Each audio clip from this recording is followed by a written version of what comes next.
अस्सलामुअलैकुम स्टूडेंट्स। मैं हूं डॉक्टर हबीबुर्रहमान और आप देख रहे हैं Quetta TV. Students, atomic structure chapter के एक्सरसाइजेज हम डिस्कस कर रहे हैं और इन एक्सरसाइजेज में हम आज लेक्चर नंबर 4 डिस्कस करने वाले हैं। तो लास्ट लेक्चर में हमने 19 क्वेश्चंस कर लिए थे, तो अब हम स्टार्ट करते हैं जी क्वेश्चन नंबर 20 से।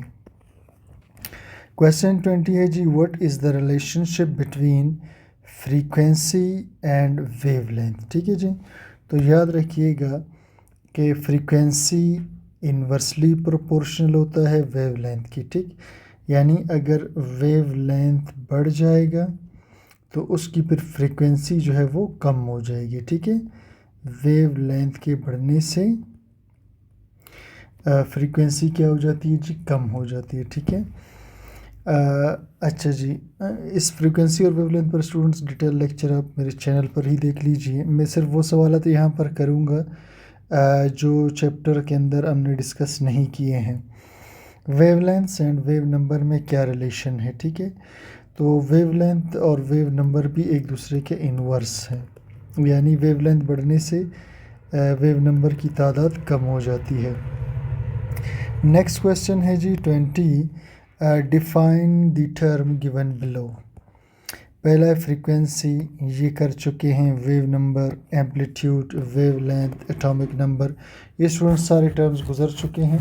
इसके लिए आप जब एटॉमिक स्ट्रक्चर का चैप्टर पढ़ेंगे मेरे टॉपिक्स में, प्लैंक्स क्वांटम थ्योरी के नाम से टॉपिक है, उसके अंदर ये सारी बातें मौजूद हैं। क्वेश्चन 22 पे चलते हैं। What are the postulates of Bohr's atomic model, ये भी हम कर चुके हैं।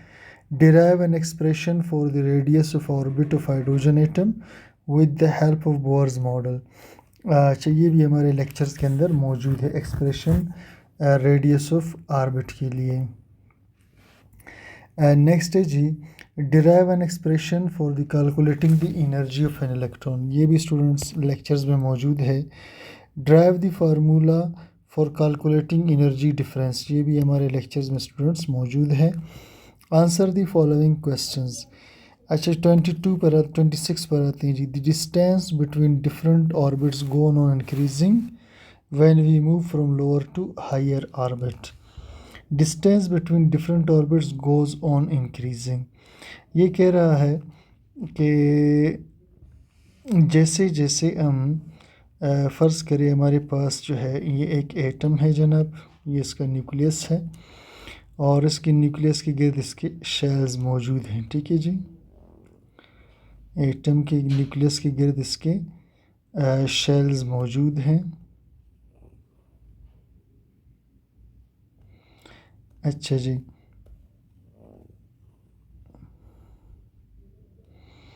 अब क्वेश्चन ये है कि जैसे जैसे हम न्यूक्लियस से दूर जाते हैं, ठीक है, जैसे ये फर्स्ट ऑर्बिट है, ये सेकंड ऑर्बिट है, ये थर्ड ऑर्बिट है, तो ऑर्बिट के दरमियान डिस्टेंस बढ़ता चला जाता है।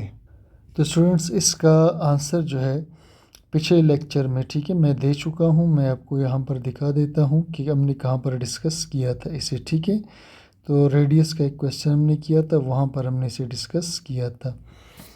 अच्छा जनाब, ये स्टूडेंट्स एमसीक्यूज़ के अंदर हमने एक लेक्चर पढ़ा था। एमसीक्यूज़ में लेक्चर में क्वेश्चन पढ़ा था, how many times the second orbit of hydrogen atom is away from the nucleus, कितना गुना सेकंड ऑर्बिट हाइड्रोजन का दूर है न्यूक्लियस से। तो वहाँ पर हमने डिस्कशन की थी। देखिए स्टूडेंट्स, हमने कहा था कि फर्स्ट ऑर्बिट का जो डिस्टेंस है न्यूक्लियस से वो 0.529 एंगस्ट्रम है, लेकिन सेकंड ऑर्बिट का जब हमने डिस्टेंस निकाला था तो वो 2.16 एंगस्ट्रम था, यानी कहाँ 0.5 आधा और कहाँ 2, तो इट मीन्स के डिस्टेंस जो है बढ़ता जा रहा है। ठीक है जी, और इसी तरह थर्ड पे जब जाएंगे तो डिस्टेंस और ज़्यादा बढ़ जाएगा। तो स्टूडेंट्स, इस क्वेश्चन में बिल्कुल यही बात चल रही है। ठीक है, the distance between different orbits goes on increasing, orbits में डिस्टेंस बढ़ता चला जाता है जब आप दूर जाएंगे, यानी पहला ऑर्बिट न्यूक्लियस से 0.529 एंगस्ट्रम था, दूसरा 2.1 एंगस्ट्रम पे चला जाता है। इस तरह ऊपर जाएंगे तो और भी ज़्यादा बढ़ता चला जाएगा। तो जैसे जैसे न्यूक्लियस से दूर जाएंगे ऑर्बिट्स के अपने दरमियान भी डिस्टेंस बढ़ता चला जाएगा। यानी पहले न्यूक्लियस और पहले ऑर्बिट में सिर्फ 0.529 एंगस्ट्रॉम का डिस्टेंस था, लेकिन पहले ऑर्बिट और दूसरे के दरमियान ये डिस्टेंस 4 गुना बढ़ गया। इस तरह फिर मज़ीद बढ़ता चला जाएगा। ठीक है। अच्छा जनाब, उसके बाद हम चलते हैं जी B. Energy of electron is inversely proportional to the square number of orbits. Energy of electron is inversely proportional. अच्छा स्टूडेंट्स, एनर्जी के लिए जो है एक इक्वेशन है इस चैप्टर, इस एनर्जी ऑफ इलेक्ट्रॉन में एक टॉपिक होता है। ठीक है। जब हम डिराइव करते हैं एनर्जी ऑफ इलेक्ट्रॉन को, मैं थोड़ा सा आपको बता देता हूँ। Derivation of energy of electrons जब हम निकालते हैं, ठीक है, तो वहाँ हमारे पास बिल्कुल एंड में एक इक्वेशन आता है जो कि होता है ई, यानी एनर्जी इन nth ऑर्बिट। किसी आखिरी ऑर्बिट में या लामहदूद ऑर्बिट में जो एनर्जी होती है उसको कैलकुलेट करने के लिए फार्मूला है 2.18 मल्टीप्लाई 10⁻⁻18 जॉल्स, और साथ में होता है जी जेड स्क्वायर, अच्छा जी, ओवर एन स्क्वायर। ये स्टूडेंट्स एक फार्मूला है जो derivation of energy of electron में हम निकाला करते हैं। अब स्टूडेंट्स इस फार्मूले में ये जो एनर्जी है जॉल में है, ठीक है, जब हम इसे किलो जॉल में कन्वर्ट करते हैं तो फिर हमें जो है इसको मज़ीद हल करना पड़ता है। 2.18 10⁻⁻18 जॉल, इसको हम मल्टीप्लाई करेंगे इसके साथ, ठीक है जी, 6.02 10⁻23 यानी एवोगैड्रोस नंबर के साथ, और किलो जॉल में कन्वर्ट करने के लिए इसको 1000 से ज़रब देंगे, बाकी वही रहेगा Z square over N square. इसे मैंने नहीं छेड़ा, इसे नहीं छेड़ा, ये सिर्फ लगा दिया ताकि इसको किलो जॉल में कन्वर्ट कर सकूं। तो स्टूडेंट्स जब आप इसे डिवाइड करेंगे इस पर और इसके साथ फिर मल्टीप्लाई करेंगे, फिर इन पावर्स को जब आप हल करेंगे तो आपको आखिर में जो रिज़ल्ट मिलेगा वो ये होगा -13.36 किलो जॉल्स। ठीक है ji, Z square over N square, ये आपको मिलेगा। ठीक है, तो आप यूँ समझे कि एनर्जी के दो फार्मूले हैं, एक ये वाला है और ये एक एनर्जी ऑफ इलेक्ट्रॉन को इस दो फार्मूले से हम कैलकुलेट कर सकते हैं। ठीक है जी। अच्छा स्टूडेंट्स, एक बात तो ये हो गई। अब हमारा सवाल क्या था जी? सवाल ये था, सवाल जनाब वाला ये था कि ये जो एनर्जी ऑफ इलेक्ट्रॉन है, सही है, ये इन्वर्सली प्रोपोर्शनल है नंबर ऑफ ऑर्बिट्स की, और नंबर ऑफ ऑर्बिट्स की ये क्या है जी? इन्वर्सली प्रोपोर्शनल है। यानी इन्वर्सली का मतलब ये है कि अगर ऑर्बिट्स बढ़ेंगे तो एनर्जी को कम होना चाहिए, एनर्जी ऑफ इलेक्ट्रॉन को कम होना चाहिए ऑर्बिट के बढ़ने से। तो स्टूडेंट्स मैं आपको समझाने के लिए यहाँ पर एक एटम का स्ट्रक्चर ड्रा करता हूँ। ठीक है जी, ये मेरे पास एक एटम का स्ट्रक्चर है। अच्छा जी,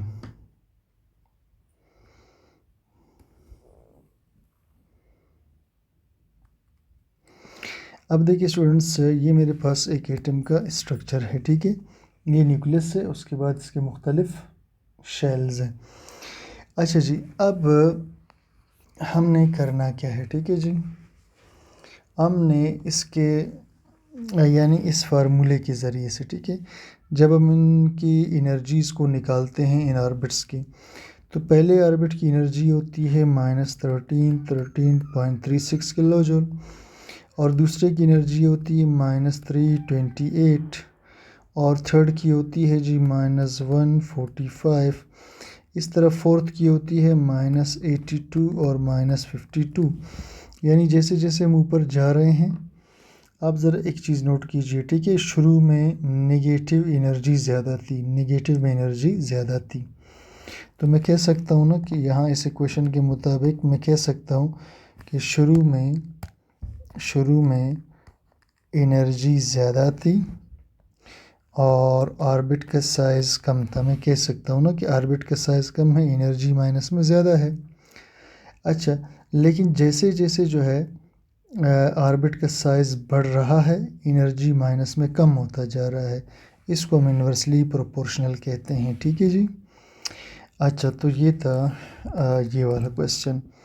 नेक्स्ट क्वेश्चन है ji, the energy of higher orbits is greater than lower orbits. अच्छा, हायर ऑर्बिट्स की एनर्जी लोअर से ज़्यादा होती है। जी हाँ, ठीक है।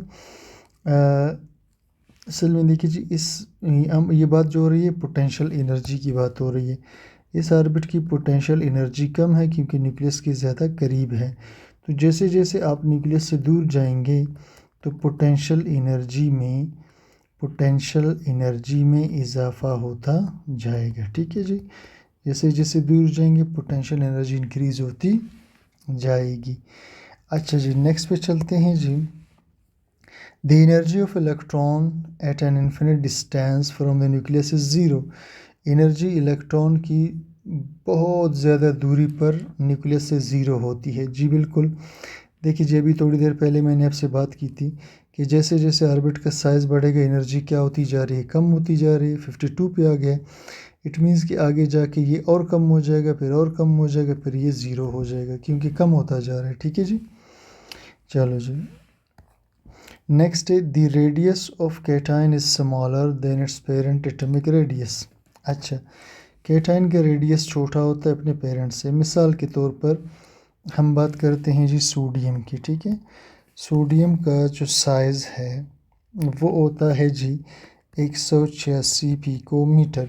लेकिन अगर आप सोडियम के आखिरी शेल में से इलेक्ट्रॉन को रिमूव कर दें, ठीक है जी, तो ये सोडियम का बन जाएगा कैट आयन। ठीक है जी, ये क्या बन जाएगा, सोडियम का, और इसका साइज़ भी छोटा होगा। ठीक है, 186 से इसका साइज़ गालिबन 116 पिकोमीटर पे या इसके आसपास आ जाता है। ठीक है, तो कैटायन का जो साइज़ है, कैट आयन का साइज़ है वो अपने पेरेंट एटम से छोटा होता है। ठीक है, वजह क्या होती है, वजह ये होती है कि इलेक्ट्रॉन निकलने के बाद या तो शेल ख़त्म हो जाता है, साइज़ छोटा होगा, या इलेक्ट्रॉन के निकलने के बाद फिर जो अंदर के इलेक्ट्रॉन्स होते हैं उनकी तादाद चूँकि कम हो जाती है और प्रोटॉन्स न्यूक्लियस में ज़्यादा होते हैं तो न्यूक्लियस उनको ज़ोर से अपनी तरफ खींच लेता है जिससे साइज़ छोटा हो जाता है।